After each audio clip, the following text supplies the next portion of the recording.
¿Cómo impactan las acusaciones por crímenes de guerra y las acciones de boicot al régimen israelí para frenar sus ataques indiscriminados contra Gaza?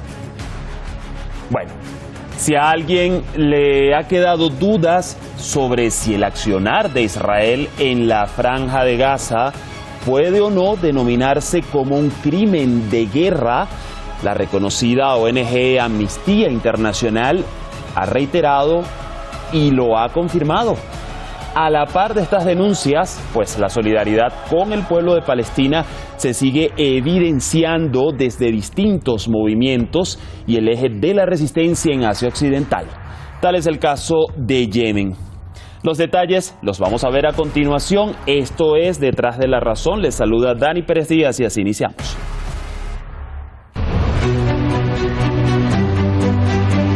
Amnistía Internacional denuncia que Israel, al atacar objetivos civiles, ha cometido crímenes de guerra en la Franja de Gaza. Mediante un informe, la ONG asegura que 2 ataques israelíes llevados a cabo los días 19 y 20 de octubre y que mataron a 46 civiles, fueron ataques indiscriminados o ataques directos contra civiles o bienes civiles. Estos ataques mortíferos e ilegítimos forman parte de una constante documentada de desprecio por la población civil palestina y demuestran los devastadores efectos de la ofensiva sin precedentes de las Fuerzas Armadas israelíes, ante la cual ya no queda ningún lugar seguro en Gaza, sin importar dónde vivan o busquen refugio las personas civiles. Amnistía insta a la Fiscalía de la Corte Penal Internacional a tomar de forma inmediata medidas concretas para acelerar la investigación sobre los crímenes de guerra y violaciones al derecho internacional cometidos por el ejército israelí.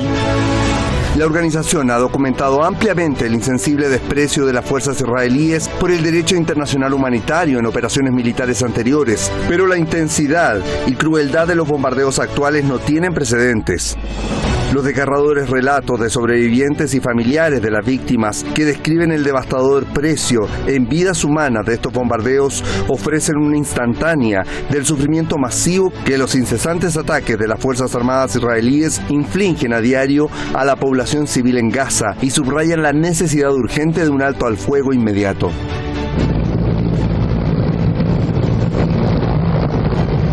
En un acto de apoyo al pueblo palestino, las fuerzas navales yemeníes incautaron un barco israelí en el Mar Rojo.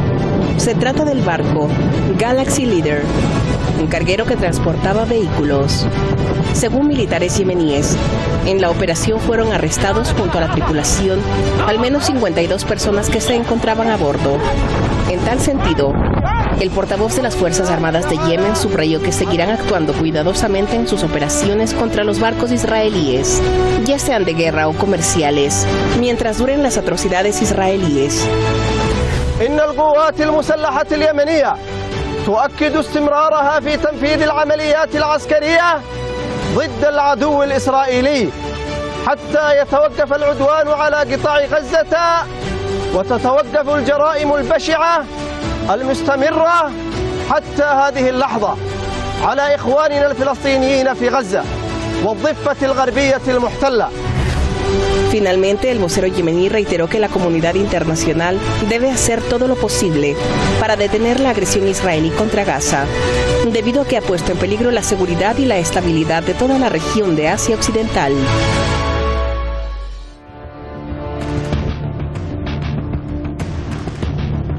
Asimismo, en peligro la seguridad de toda la región de Asia Occidental. Gracias al equipo de redacción y producción por esta semblanza que observábamos. Presentamos rápidamente a nuestros expertos en la materia. Hoy con nosotros José Antonio Alcaide, analista político, militar retirado, licenciado en Geografía e Historia. Nos acompaña desde la capital de España, Madrid.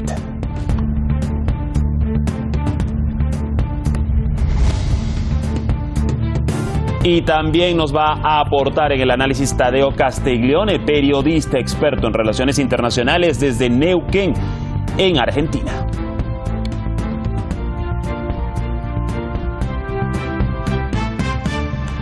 Ya conectados con nosotros, los saludamos rápidamente. José Antonio, gusto saludarte y que nos acompañes en esta edición. ¿Qué tal?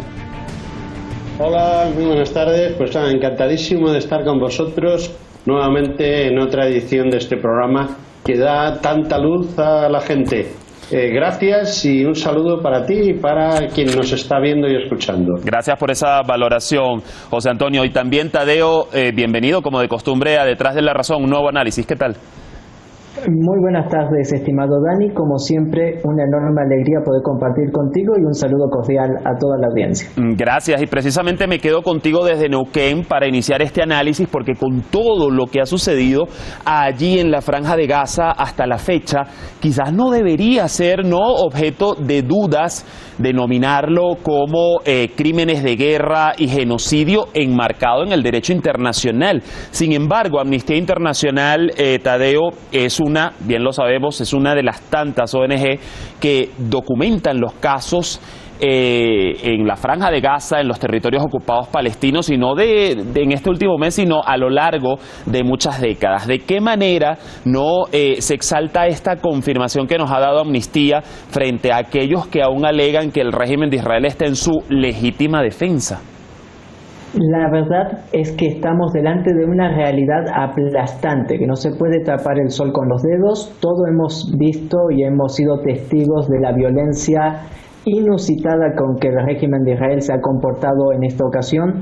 Hemos visto cómo se ha violado toda legitimidad en este conflicto, y creo que las imágenes de los niños, la imagen de la destrucción de las escuelas, de las mezquitas, de los hospitales, ha sido algo fundamental en medio de este momento. De tal manera que estamos hablando de que lo de Amnistía Internacional se suma a las movilizaciones masivas de todo el mundo. Prácticamente ya no ha quedado ningún país que no se ha manifestado las personas, y se habla de una pérdida total de la opinión pública, no de los medios hegemónicos que siguen apoyando al régimen sionista, sino que la opinión pública ya no respalda estos crímenes y se ha dado cuenta de que durante muchos años tal vez han podido ocultar estos crímenes, pero que ahora han quedado totalmente en evidencia. De esta manera yo creo que lo principal que está haciendo mella en la reacción de estos ONG tiene que ver mucho con la opinión pública,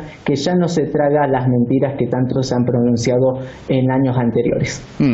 Perfecto. A ver, voy con usted, alcaide, y escuchando un análisis de Javier Ruiz, un abogado experto en Derecho Penal Internacional y cónsul de la defensa de la Corte Penal Internacional en La Haya para France 24, él sostuvo lo siguiente, lo voy a citar: estamos ante algo de dimensiones más que importantes y ya hemos pasado de crímenes de guerra o de lesa humanidad. Y yo te pregunto, alcaide, cuando ya se han traspasado todas estas líneas, ¿a qué mecanismos entonces se recurre para detener al victimario, que ya bien sabemos quién es? Bueno, la verdad es que se han pasado todas las líneas rojas. Hay un convenio de Ginebra, hay un convenio de La Haya, en los cuales está perfectamente especificado qué son los delitos que está cometiendo ahora mismo Israel. Por desgracia, la comunidad internacional, que es quien tiene que parar todo esto, los garantes de esos convenios, que son las grandes potencias occidentales como Estados Unidos, Gran Bretaña, Alemania y Francia, la propia Rusia y todos aquellos que comparten el Consejo de Seguridad de la ONU, tendrían que poner pie en pared y decir: hasta aquí hemos llegado, y cortar todas las relaciones diplomáticas y económicas con el Estado de Israel. Eso es inviable, eso es imposible, por una sencillísima razón, porque el Estado de Israel y Inglaterra y Estados Unidos están en una simbiosis tal que haga Israel lo que haga, se pase por donde se pase esos convenios de Ginebra y de La Haya que han firmado todos en los países garantes de los mismos y que están en el Consejo de Seguridad de la ONU, no va a pasar nada. La ONU ha hecho multitud de veces condena de lo que está haciendo Israel, que existe gracias precisamente a la ONU, hace caso omiso. Por desgracia, sería el uso de la fuerza. ¿Pero de quién? ¿De quien precisamente alimenta el arsenal de Israel? Es imposible hacer ningún tipo de cuestión ahora mismo, y por desgracia el sionismo está haciendo lo que le da la gana y nadie le va a parar los pies. Es además lo que nos ha dejado en evidencia, y no solo pues estas últimas 6 semanas, sino a lo largo de décadas, más de 7 para ser específicos. Tadeo, regreso contigo. Fíjate que el derecho internacional humanitario establece que la defensa debe hacerse bajo el principio de proporcionalidad, y esto lo resalto pues en mayúsculas, que determina las partes, o que las partes involucradas deberán evitar causar incidentalmente muertos o heridos entre la población civil que sean excesivos, con la ventaja militar concreta y directa. Entonces yo te pregunto, en base a esto, una legítima defensa no hubiera sido únicamente repeler la operación de la resistencia de Hamas y recuperar en este caso a los retenidos israelíes, es decir, solo hasta allí. Y además te pregunto en este mismo apartado, ¿con qué cumple lo que está haciendo el régimen sionista entonces? Sin lugar a duda, aquí estamos viendo, como bien lo mencionabas anteriormente, una desproporcionalidad total y un respeto a toda legislación internacional. Como bien mencionabas, la operación de Israel se tendría que haber centrado en recuperar las posiciones tras esta escaramuza y después entablar por las vías diplomáticas, por la vía de la negociación y del diálogo, la vuelta a los rehenes. Y aquí hay algo interesante respecto cuando se habla a los rehenes, porque Israel inmediatamente convocó el estado de guerra, y la gran mayoría de la gente que fue capturada por Hamas, por la resistencia palestina, son jóvenes, tanto mujeres como varones, y tras la proclama de Israel, estas personas entran directamente como servicio militar activo, es decir, son prisioneros de guerra bajo la legislación internacional. Sería, cuando Israel habla, el régimen sionista habla de rehenes civiles, en su mayoría estamos hablando de personas que ya están desempeñando por convocatoria del Estado de Israel del servicio militar obligatorio en medio de esta crisis. Eso por un lado. Ahora, ¿cuáles son los dos principales objetivos o que cumple la actual operación de Israel en Gaza? Primero que nada, un objetivo político local de parte de Netanyahu, que ya era un cadáver político en Israel y que incluso la sociedad ya no lo tolera, y que de esta manera logró sumar gran parte del poder en medio de un estado de guerra que él mismo creó y que dejaron vía libre para que esto suceda. Y en segundo lugar, estamos hablando que se cumple un objetivo internacional de Israel como quinta columna en la región de Medio Oriente, para también ser una piedra en el zapato para las negociaciones de paz, para la pacificación regional y el desarrollo armonioso de las relaciones entre los países árabes en esta región de Medio Oriente. De esta manera, Israel sigue cumpliendo su rol de quinta columna regional y de desestabilización regional, y esta operación también cumple las expectativas políticas de Netanyahu para seguir manteniendo el poder y aferrándose al poder de manera totalmente ilegal. De esta manera podemos concluir que sí, de manera totalmente vil e ilegal se están incumpliendo toda legislación internacional. Fíjense que desde el 7 de octubre los civiles que ha matado el ejército israelí en Gaza superan, escuchen bien, con creces las cifras de muertes de otros conflictos como el de Ucrania, por ejemplo, o la represión a la población musulmana de los Rohingya en Myanmar. Y para ambos conflictos ya existen investigaciones por genocidio.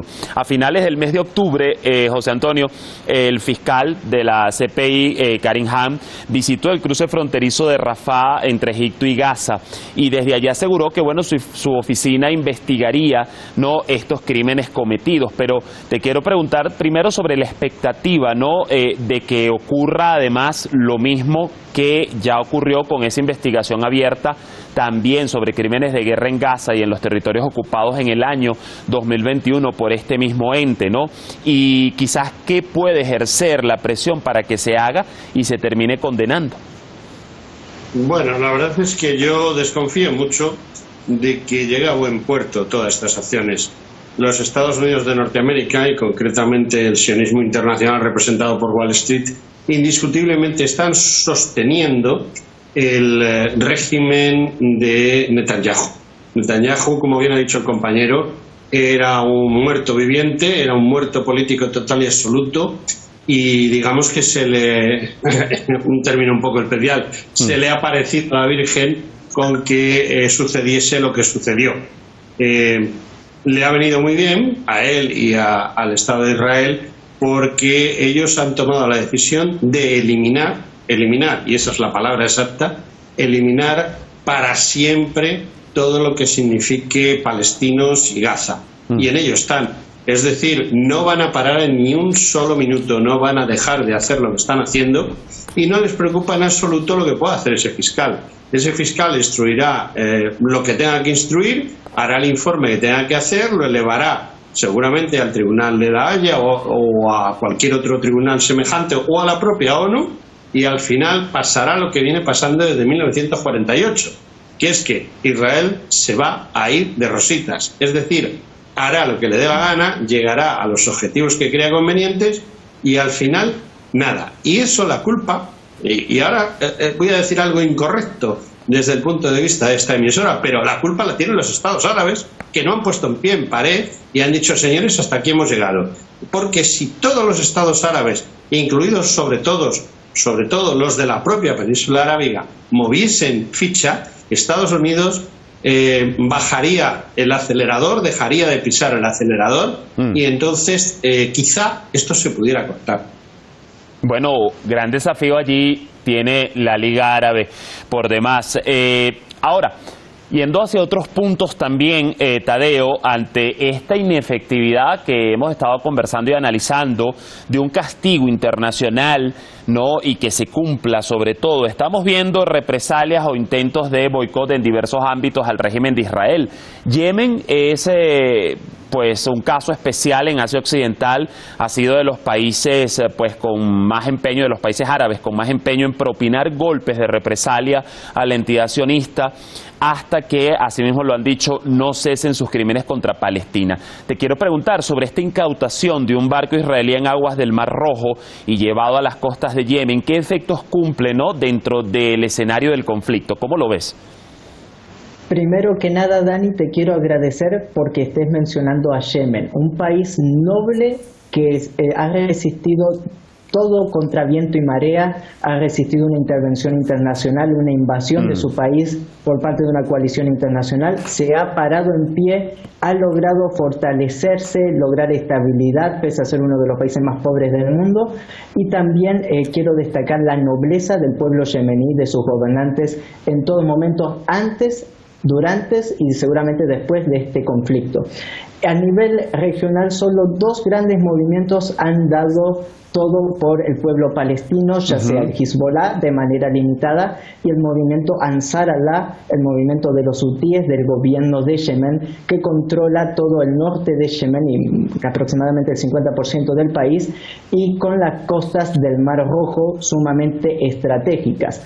El gobierno yemení ha llevado a cabo una serie de represalias contra Israel con utilizaciones de drones, de misiles balísticos para impactar en puntos neurálgicos económicos israelíes. Se han atacado puertos en Eilat, en Israel, se han atacado también diferentes yacimientos de gas, petrolíferos, refinerías, y también esta incautación de este barco juega el mismo rol. En todo momento el gobierno de Yemen ha manifestado que no busca un conflicto abierto con Israel, sino que dañar económicamente para que Israel cese inmediatamente la agresión. Lo que se busca con todos estos movimientos es que Israel cese toda agresión contra la Franja de Gaza, contra Palestina, y retroceda y se siente en la mesa de negociación. No estamos hablando de un gobierno beligerante de parte de Yemen, sino de un gobierno noble que ha sabido jugar sus piezas y que, como buenos hermanos, también se han manifestado en este sentido.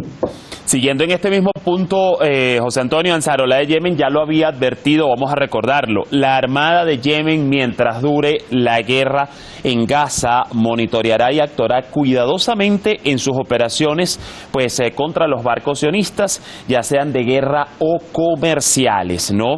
Y ante esta situación, el gabinete de Netanyahu pues no ha afirmado aún que el barco sea israelí, por el contrario dijo ser británico y con operadores japoneses. Esto lo dijo el premier, inmiscuyendo además nuevamente, como ya se ha vuelto costumbre en sus discursos, a Irán en dicha operación.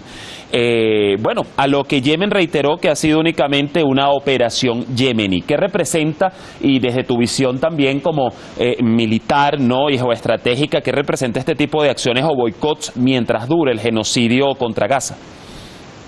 Bueno, este tipo de acciones en todas las guerras se desarrollan.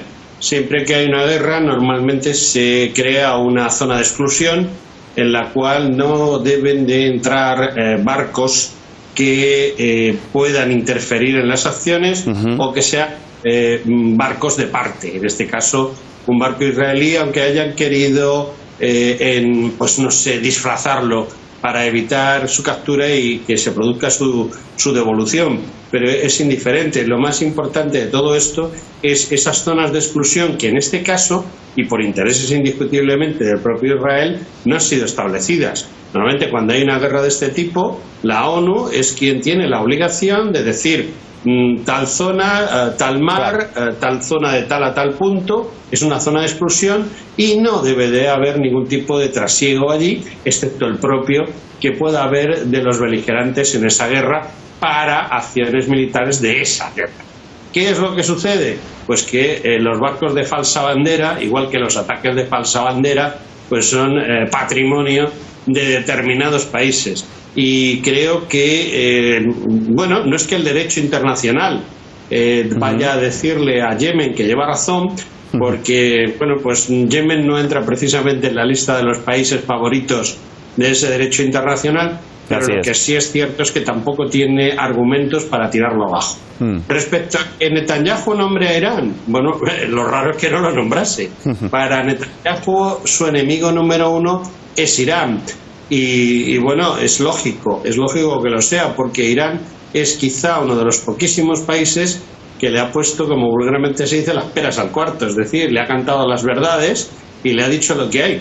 Y lo que hay para Netanyahu no es muy bueno, porque Netanyahu, justo cuando se produce esto, y vuelvo a reiterarlo, era un muerto político. Y esta miniguerra, con la destrucción de Gaza y con la gran cantidad de gente que está siendo asesinada, porque ese es el calificativo exacto de lo que se está haciendo con la población civil, pues quizá le rehabiliten dentro del propio Israel, pero indiscutiblemente es una pesada losa en su movimiento internacional. Netanyahu está tocado ya total y absolutamente, porque lo que está haciendo desde el punto de vista internacional de los derechos humanos y sobre todo, vuelvo a repetir, de los convenios de Ginebra y de La Haya, es impresentable de todo. Sí. A ver, Tadeo, quiero saltarme, porque ya nos quedan escasos 30 segundos para cerrar, quiero saltarme el punto sobre qué ha pasado con esa resolución aprobada en el Consejo de Seguridad de Naciones Unidas sobre las pausas y corredores humanitarios extendidos en Gaza, a preguntarte sobre una información reciente, porque Hamas dijo, un representante este martes 21 de noviembre, que Qatar es la parte que anunciaría el esperado acuerdo de tregua con Israel, mientras que el lunes por la noche los medios estatales israelíes informaron que las autoridades de Tel Aviv dieron luz verde para completar un acuerdo de intercambio de retenidos y agregaron que estaban esperando por la respuesta de Hamas. ¿Qué vislumbrar de esta información, Tadeo, rápidamente, y de darse posible esta tregua para lo que venga de aquí en más en la franja de Gaza? Como bien lo menciona, se habla de una probable tregua de al menos 72 horas en medio de estas negociaciones, lo cual permitiría la entrada de ayuda humanitaria que sería vital para estos momentos, pero en ningún momento se habla de la retirada de las fuerzas de Israel que están en plena operación en Gaza. Y tampoco se habla de una negociación más a fondo, pero es un vislumbre de tal vez una serie de reuniones que podrían llegar a algo más serio y estable, pero por ahora nada más que eso. Bueno, allí bastante claro. Nosotros vamos a seguir el curso de esta información y seguro los volveré a tener a ustedes, Tadeo, José Antonio, con el análisis pertinente acá en Detrás de la Razón por Hispan TV. Hasta una próxima oportunidad. Y nosotros mañana continuamos el foco en Gaza, pero con las declaraciones del presidente de Irán, Seyed Ebrahim Raisi, en la cumbre virtual de los BRICS sobre la masacre de los palestinos en la franja gazatí. Buena jornada, les esperamos mañana.